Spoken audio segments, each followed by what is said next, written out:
My name's Trevor, I'm 27, and until recently, I thought I had a decently functional family. Not perfect, no one's is, but the kind you roll your eyes at during reunions, not the kind that makes you question your entire sense of belonging. I'm the middle child of three.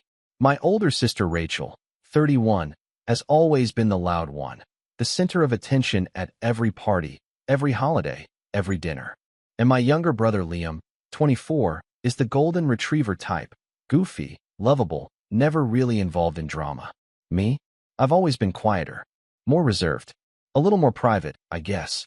I was the one who read books in corners while everyone else played charades.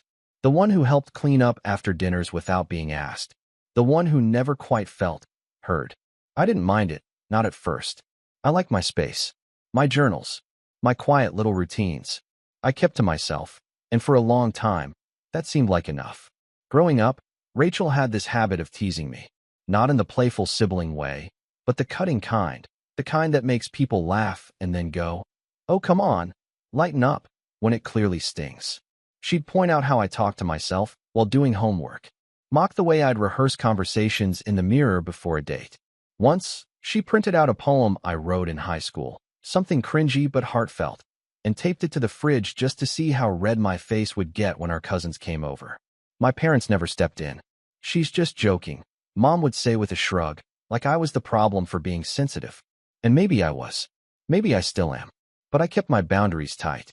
I learned to lock my door, to write in my journal at night when no one was around, to keep the parts of myself I cared about tucked away in metaphorical boxes, where no one could reach in and twist them into a punchline.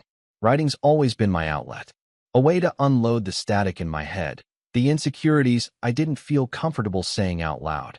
And yeah, I wrote about everything, my awkward crushes, the self-doubt, the things I wish I'd said during arguments but didn't.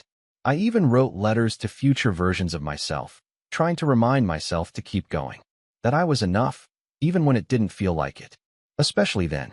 So when I came home for Christmas this past year, I brought my journal with me, not for attention or drama, but because I'd gotten in the habit of writing before bed. It helped with the anxiety that always flared up during family events. My childhood room was still mostly intact. Rachel had moved out years ago and Liam was staying in the guest room, so I figured it'd be fine. I tucked the journal in the back of a drawer before we headed downstairs for dinner. We'd made it through the awkward small talk, the passive-aggressive jabs about why I was still single, and even Dad's yearly tradition of listing every reason the turkey was overcooked. It was actually going okay. For once, I thought maybe the holidays wouldn't feel like emotional landmines. Then, just as dessert hit the table, my mom's famous peppermint bark, which I normally loved, Rachel cleared her throat. I noticed the smirk on her face first, then the worn, black notebook in her hands. My notebook. My stomach dropped like a stone, but for a split second, I told myself she wouldn't. That even Rachel wouldn't go that far. She did. "I found something very entertaining in Trevor's room," she said, holding it up like a trophy. "Apparently our little introvert has been keeping secrets." Everyone laughed. I didn't. My mouth opened, but no sound came out. I was frozen in place, trying to process how she'd found it, how she'd thought this was okay, how no one had stopped her yet. Then she flipped it open and started reading, word for word, out loud, in her loud, theatrical voice, like she was doing a dramatic monologue on stage. "December 2nd, she began, already snickering. "Saw Hannah at the bookstore again. I think she smiled at me. Probably nothing, but it made my day. I wish I had the courage to ask her out, but I don't even know if she remembers my name. I feel like such an idiot." There was laughter, not just from Rachel, from Liam, too, though his was more nervous, from Uncle Mark, from even my dad, who chuckled and shook his head like I was 12 again. My mom swatted at Rachel half-heartedly, muttering, "That's enough," but she was smiling. No one stopped her. She kept going, reading entries about how I felt like I was always the background character in my own life, about how I was struggling at work, doubting if I was good enough, about the time I cried in my car after a job interview that went nowhere. She read a letter I wrote to myself after a panic attack, the one where I promised to keep trying, even when it felt hopeless. I don't even remember getting up. I just remember the heat in my face, the sound of my pulse in my ears, and the crushing, overwhelming sense of humiliation. I walked over, grabbed the journal from her hands, her nail polish still chipped from the stupid Christmas nail art she'd posted on Instagram, and walked straight out the door without saying a word. They didn't follow. They didn't even call until 2 days later. Rachel left a voicemail that said, "Come on, it was just a joke." My mom texted a half-hearted apology and said Rachel didn't mean anything by it. Liam sent me a meme about being too soft. I didn't reply. I couldn't. That was 3 months ago. I haven't seen them since. Haven't responded to calls, texts, or the birthday card that arrived late with a "hope you're not still mad" smiley face scribbled inside. According to Liam, who still messages me from time to time, they're all confused about why I've been so distant. They think I'm being dramatic, that I can't take a joke, that I should just get over it already. But something broke that night, and they don't even see it. They think it was about a crush confession or a few embarrassing words. But it wasn't. It was about trust, about dignity, about the fact that I've spent my whole life trying to keep the most fragile parts of myself safe. And in one night, the people who were supposed to protect me turned those parts into party entertainment. And now, months later, I've stopped asking myself if I was overreacting. I've started asking something else. What do you do when the people who claim to love you can't be trusted with even the smallest pieces of who you are? Because if they don't understand that, then maybe they never really saw me at all. And maybe it's time they do. I didn't block them right away. I wish I had. But for some reason, I kept the lines open. Maybe part of me hoped one of them would really get it. That someone, anyone, would call and say something like, "Trevor, I'm sorry. That was cruel. You didn't deserve that." But those words never came. Instead, the messages came in waves. Rachel was the first. "It's not like I read everything, geez. I thought it was funny. You're so sensitive." Then Liam, who tried to be the peacemaker. "Come on, man." She crossed a line, but she didn't mean harm. "Just come by next weekend. We miss you." Even Mom chimed in with, "You know how your sister is." She was just trying to get a laugh. Don't let this ruin the family. But it had ruined something. Not in an explosive way, but in a quiet, irreversible shift I felt every time I glanced at my phone and saw their names pop up. There was a hollow feeling in my chest, like someone had reached inside and untethered the cords that had kept me connected to them all these years. I felt like a guest in my own family, like I'd been invited to laugh at my own humiliation and told it was a privilege to be included. I stopped responding. I stopped hoping. But I kept watching. Rachel's social media was still public. The photos from Christmas were still up, the dinner table glowing under warm lights, everyone smiling, glasses raised. I wasn't in a single one of them. Not that I expected to be. But then I saw it. A video clip, shaky and only a few seconds long, of Rachel reading from something and the whole table cracking up. You couldn't hear the words clearly, but you could hear my name. And the caption? When your brother writes a rom-com in his diary and you find it.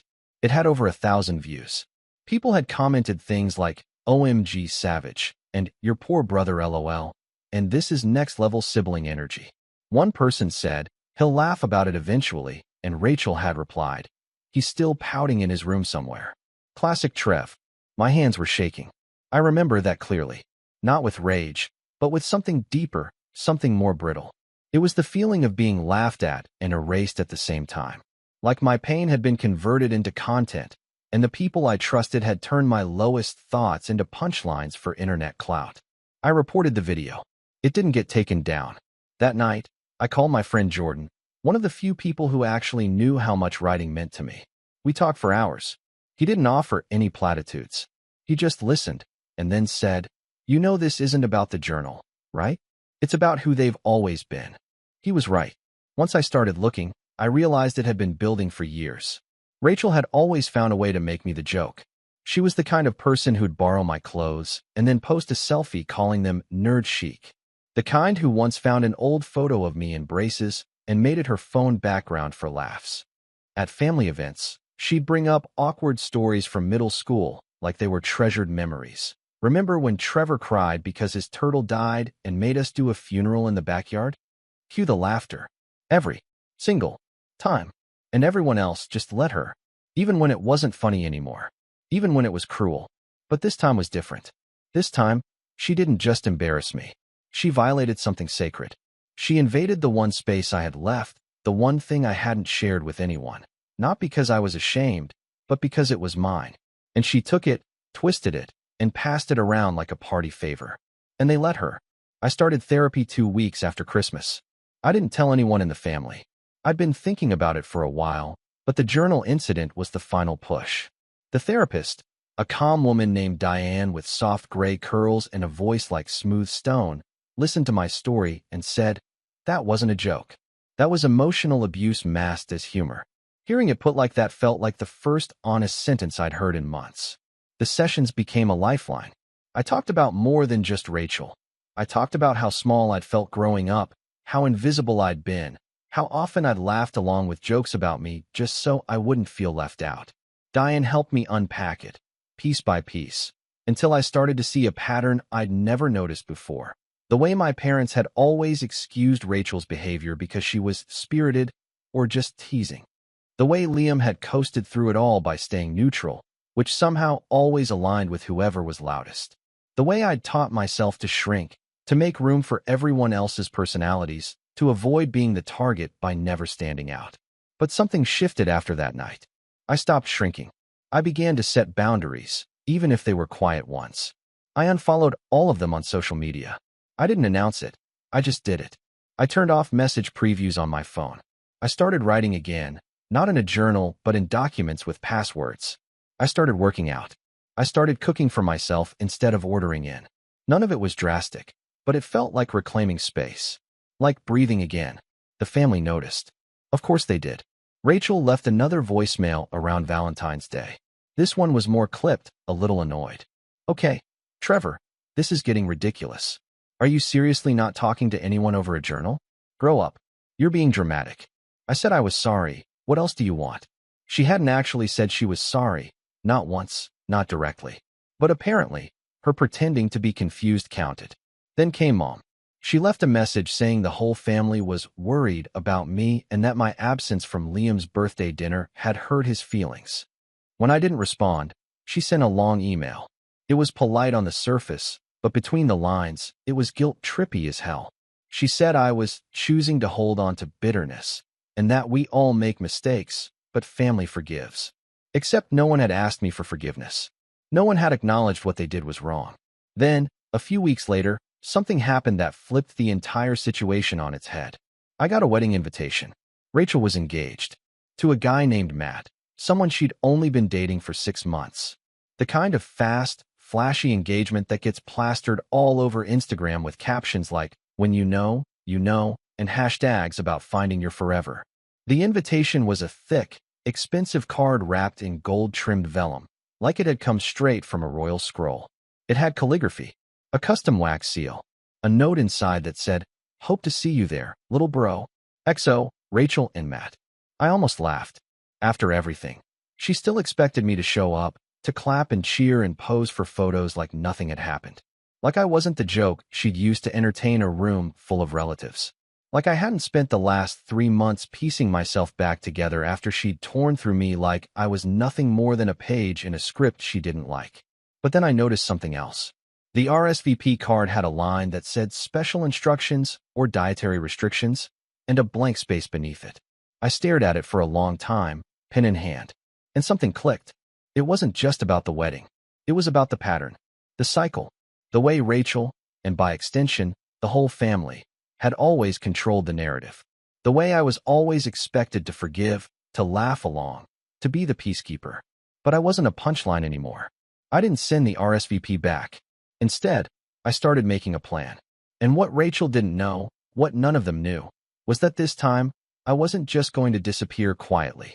This time, they were going to feel what it's like to be exposed, to have the mirror turned, to be reminded that some jokes have consequences.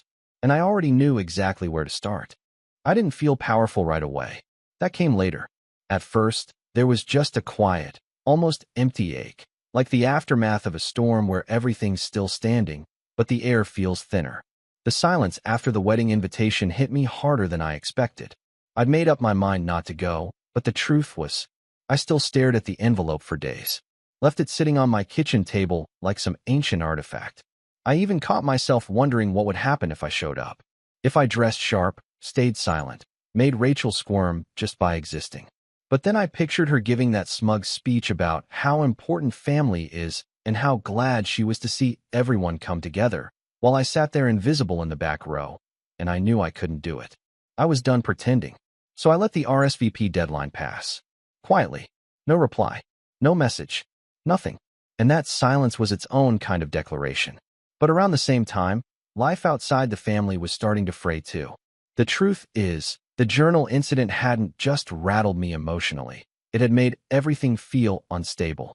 I was behind on projects at work. I kept missing meetings, zoning out during calls. My boss, Jeremy, pulled me aside one day and asked if everything was okay. I lied, of course. Said I was just feeling burned out. Said I'd get back on track.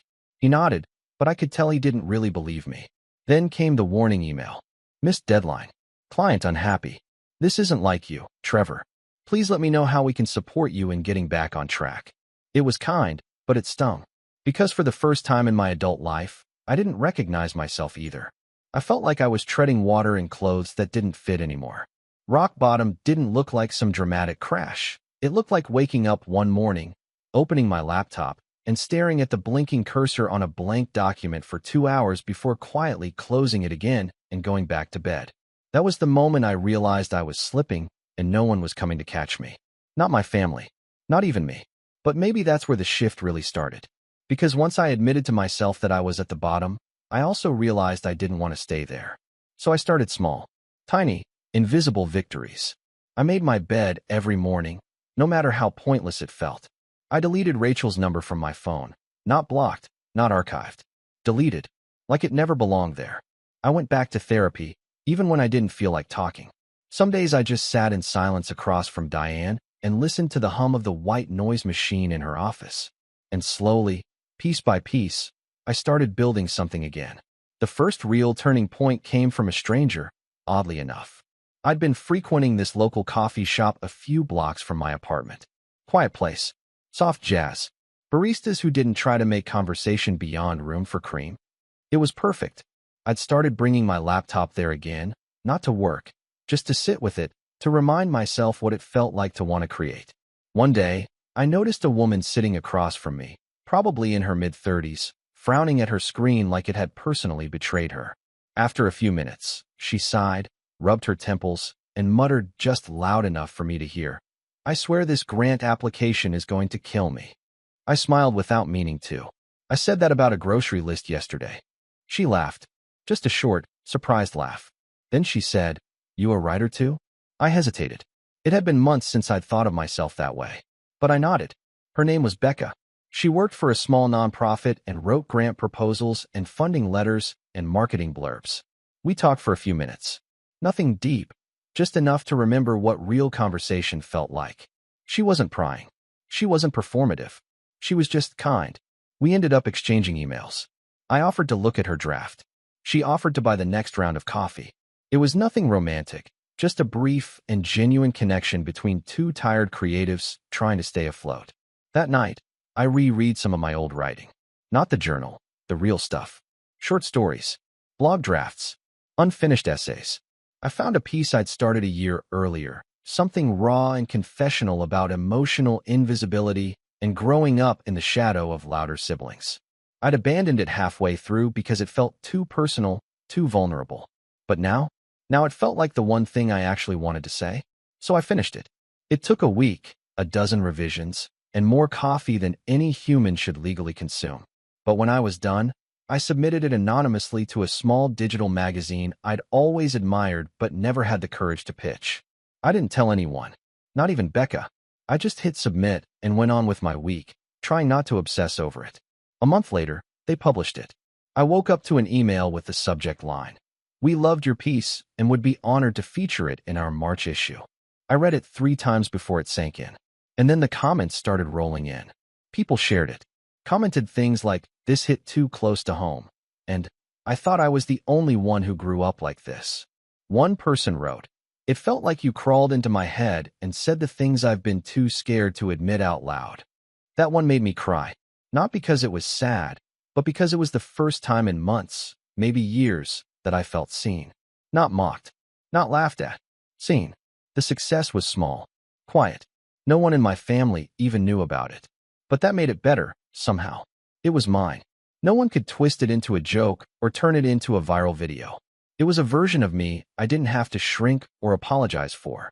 And once I tasted that feeling, I couldn't stop. I started writing every day again. Essays, reflections, even fiction. I opened a Substack and posted weekly. Within 2 months, I had a few hundred subscribers. Then 1,000. People began commenting, emailing me, asking questions, sharing their own stories. I'd struck a nerve I didn't even know I was aiming for. It wasn't therapy, but it was something close. At work, things started stabilizing too. I got back on top of my projects. Landed a new client. My boss noticed. He didn't say much, just sent a one-line message during a team meeting. Glad to have the old Trevor back. I wasn't the old Trevor, though. The old me would have gone to that wedding out of obligation. Laughed at the jokes. Pretended it didn't hurt. The old me would have played nice, kept the peace, and swallowed the discomfort for the sake of family unity. But the new me? He was still quiet, still kind, but no longer soft in the way that lets people carve their names into your back and call it a compliment. The new me had boundaries. Not walls, but firm lines. He no longer apologized for needing respect. He didn't explain why some jokes weren't funny. He didn't ask for permission to be treated like a person. A few weeks before the wedding, Becca texted me a screenshot. Someone had posted a link to my essay in a Facebook group for adult children of narcissistic families. It had nearly 1,000 likes and shares. "This guy gets it," one of the comments said. "Wish I had the guts to walk away like he did." And that's when it hit me. I hadn't just walked away. I'd walked toward something. Toward healing. Toward self-respect. Toward the version of myself I'd always kept hidden in the pages of that journal. The one who dared to feel deeply, to speak honestly, to exist without asking for permission. And as the wedding day crept closer, I didn't feel guilt. I felt ready. Not for revenge. Not yet. But for the clarity that comes when you stop waiting for someone else to hand you your dignity. Because I'd already reclaimed it. And I was just getting started. By the time spring rolled around and wedding season was in full swing, I was no longer checking my phone for updates from Rachel or the rest of my family. The silence wasn't bitter anymore. It was intentional, peaceful. I wasn't waiting for an apology that would never come, and I wasn't interested in giving them the satisfaction of knowing I was hurting. Because the truth was, I wasn't anymore. Not in the way I had been. But healing doesn't mean forgetting. And forgiveness? That has to be earned. Rachel's wedding was scheduled for mid-June, a flashy countryside venue with white columns, an open bar, and the kind of rustic charm she probably saw on Pinterest and decided was her entire personality now. I only knew this because Liam texted me a photo from one of the venue visits. He still messaged sometimes, trying to stay neutral, to play Switzerland, but I kept my responses short. Cordial, but distant. He was the one person I hadn't fully cut out, though I no longer trusted him the way I used to. A week after that photo, he asked, "You really not coming to the wedding?" I stared at the message for a while. Then I typed back, "No." He replied a minute later, "That sucks, man. I was hoping to see you. You doing okay?" I didn't answer. But I wasn't just okay. I was preparing. Because while they were planning a picture-perfect wedding with gold foil invitations and signature cocktails, I was crafting something else entirely. Not something loud or dramatic. Not the kind of revenge that would make me look petty or vindictive. No, this had to be clean, precise, poetic, and personal. My first step was gathering information, not from Rachel directly, but through the breadcrumbs she and the rest of the family had been leaving online for months. My mom posted updates constantly. The cake tasting, the dress fittings, the seating charts. Every post was tagged, every vendor praised in the captions, every stylist and florist mentioned by name. I made a folder. I saved screenshots, dates, locations, schedules. I knew exactly where the wedding would be, when the bridal party would arrive, and even what songs were going to be played during the ceremony. But I wasn't interested in ruining the wedding day. That would have been too easy, too messy. Besides, causing a scene at someone's wedding is a one-night revenge at best, and I wasn't after one night. I wanted something that would linger. So I turned back to the thing they all underestimated about me, my writing. The essay I'd published anonymously had gained traction, enough that a few editors had reached out asking if I had more pieces to share. One of them, a woman named Erin who ran a fairly large personal essay and memoir site, offered me a guest column for the summer. She said my voice had a quiet power, and that my story had touched a nerve with a surprising number of readers. I hadn't planned on writing anything directly about my family again, but when I read her email, the idea clicked. This wasn't just about me anymore. This was about all the people who had journals read aloud. All the people who were mocked for being soft, for being quiet, for being the target of jokes told by people who swore they meant well. So I started writing. Not a takedown piece, not a hit job on Rachel, but a carefully worded, brutally honest essay titled, "The Day My Sister Read My Private Journal at Christmas." It wasn't angry. It was factual. It was thoughtful. It told the story as it happened, my perspective, my pain, and most importantly, the aftermath, the betrayal, the denial, the way the family twisted it into my failure to take a joke. I wrote about growing up with someone who always needed to be the center of attention and how everyone else learned to orbit her just to keep the peace. I wrote about the impact of public humiliation, especially when it's dismissed as harmless. I wrote about the difference between teasing and cruelty, about boundaries, about silence, and about walking away, not out of spite, but out of necessity. I didn't use names, no locations, no specifics that could directly trace it back to them. But I included enough emotional truth that anyone who did know the context, anyone who'd been at that table on Christmas, would instantly recognize themselves in the story. I sent it to Aaron on a Tuesday. It went live the following Monday, and within 48 hours, it exploded. People shared it like wildfire. Therapists reposted it. Reddit threads picked it up. One even titled it, "Finally, someone said what we've all felt at family dinners." I had strangers messaging me through my Substack, thanking me for articulating things they hadn't even realized they were holding inside. People cried. People raged. Some even asked for advice on how to go no contact with their own toxic siblings. The best part? Rachel still had no idea. Because again, I hadn't used her name. I hadn't tagged her. I hadn't pointed fingers. I'd done something she never could. I told a story without needing to make it about me. But it wasn't just cathartic. It was strategic. Because a few weeks later, something strange started happening. A cousin I hadn't heard from in years messaged me out of the blue. "Hey, I just read your piece, and wow, was that about what happened at Christmas? I was there. I didn't realize it hit you that hard. I'm sorry." Then another cousin. Then an old family friend. Then a colleague of my mom's who followed my writing blog. The cracks were forming, and Rachel didn't even know it yet. But the final piece, the move that would tie it all together, came by accident. Liam messaged again, this time with a photo. It was a picture of the wedding seating chart. My name was still on it. "Guess they're hoping you show," he wrote. I stared at it, and then I zoomed in. That's when I saw it, table 9, right between Aunt Marie and Cousin Jenna. And suddenly, I knew exactly what to do. I replied, "Hey, do me a favor? Can you get a clearer photo of the whole chart?" He sent it without hesitation. Every name, every table. Who was sitting where. It wasn't just helpful, it was a gift. Because what I was planning next wasn't dramatic. It wasn't destructive. It was surgical. I opened a new document and started drafting letters. Polite ones. Formal. Tailored to a very specific group of people. The vendors. The caterer. The venue. The officiant. The DJ. The florist. I wasn't trying to sabotage their contracts or cancel anything. That wasn't the point. I just had questions. Friendly, curious questions. I posed as someone organizing a future wedding and said I'd recently attended an event where I'd seen their work. I mentioned the upcoming venue, the date. I asked about rates, service details, packages. I wanted to understand the experience they offered, the kind of clients they worked with, and if they were open to featuring past weddings in their promotional materials. Most of them replied. And just like that, I had everything I needed. A full list of services, the names of stylists, the price of Rachel's wedding down to the freaking chair rental. But more importantly, I had stories. Stories from vendors who gossiped too much. One DJ casually mentioned that the bride had insisted on controlling the playlist down to the second and had thrown a tantrum when he asked if the best man could give a speech longer than 3 minutes. The florist said Rachel demanded more peonies or I'll post a bad Yelp review. The photographer joked in passing that he had a whole folder of Bridezilla quotes from her and that this wedding was going in his do not recommend book. I recorded the calls. I saved the emails. And I wasn't going to use them, not directly. But I had them, just in case. Because now, Rachel wasn't just vulnerable in my memory. She was vulnerable in hers.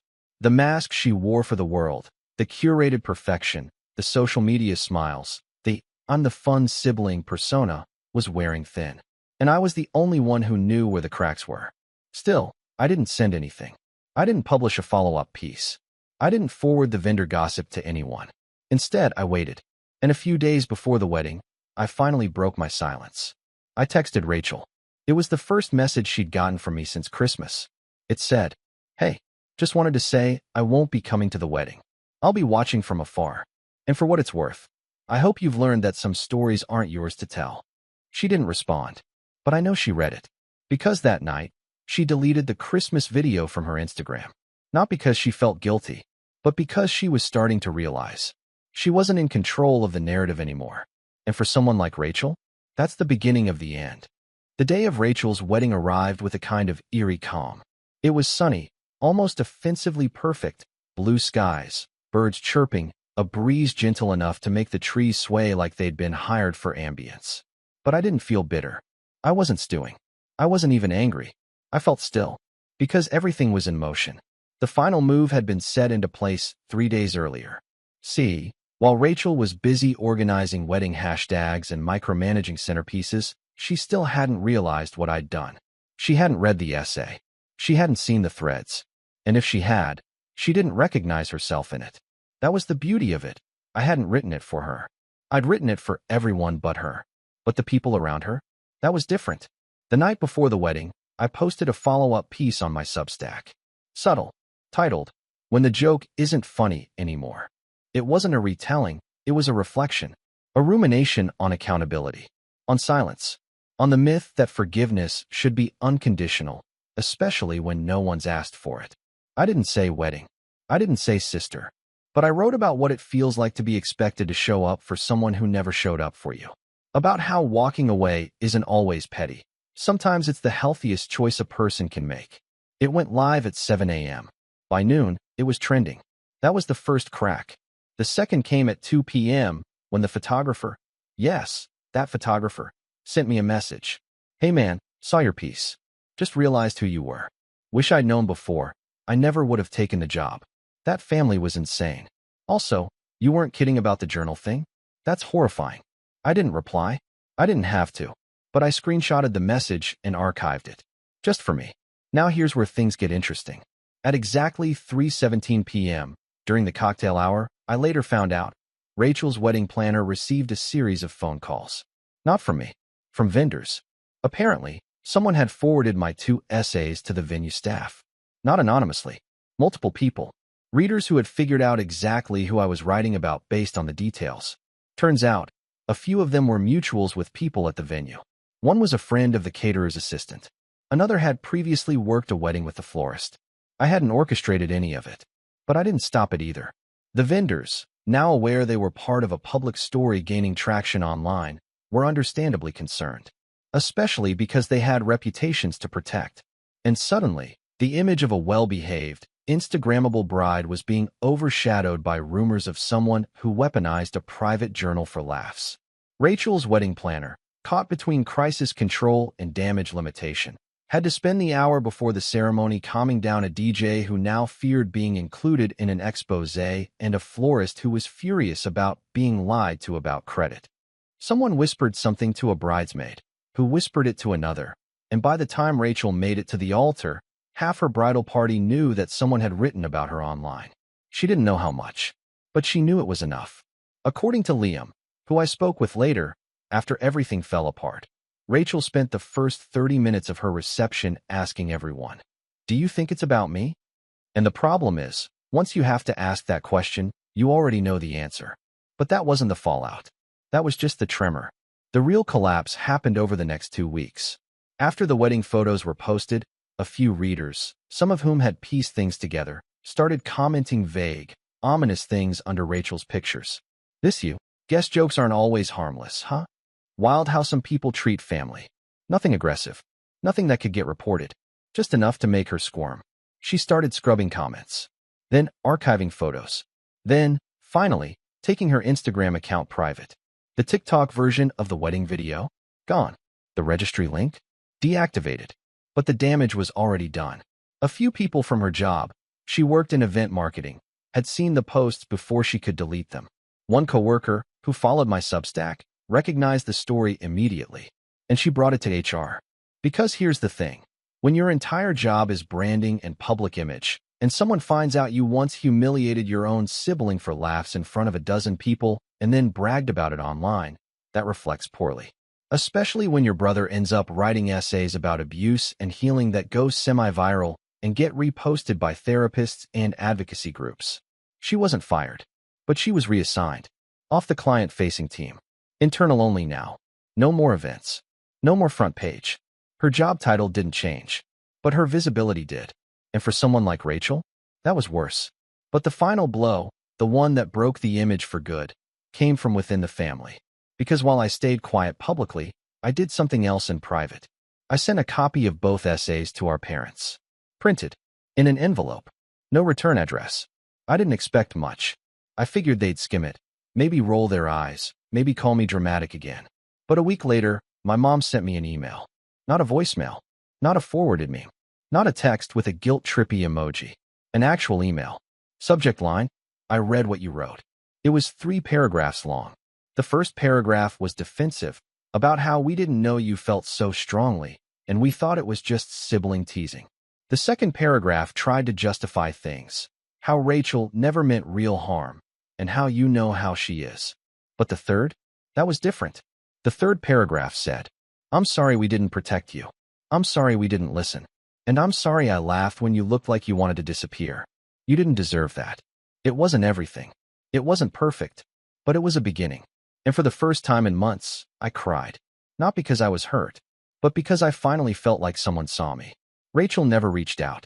Not directly, but she posted a cryptic Instagram story one day. Just a black screen with the words, be careful who you make the villain in your story. They might be writing the book. It disappeared 24 hours later. I took a screenshot, because maybe one day, when I finish that book, it'll be the epigraph. Now, months later, I'm still writing. Still sharing. My Substack passed 10,000 subscribers last week. I've done podcast interviews. Even signed a deal to compile my essays into a book about emotional boundaries, silence, and walking away from toxic family dynamics. People still ask, did she ever apologize? And the answer is no. But I don't need her to anymore. Because revenge doesn't have to be loud. Sometimes, it's just living in peace while the people who once mocked you slowly realize. You were never the joke. You were the story. And they'll never get to rewrite it again. I don't need to burn bridges when I've already learned how to build better roads.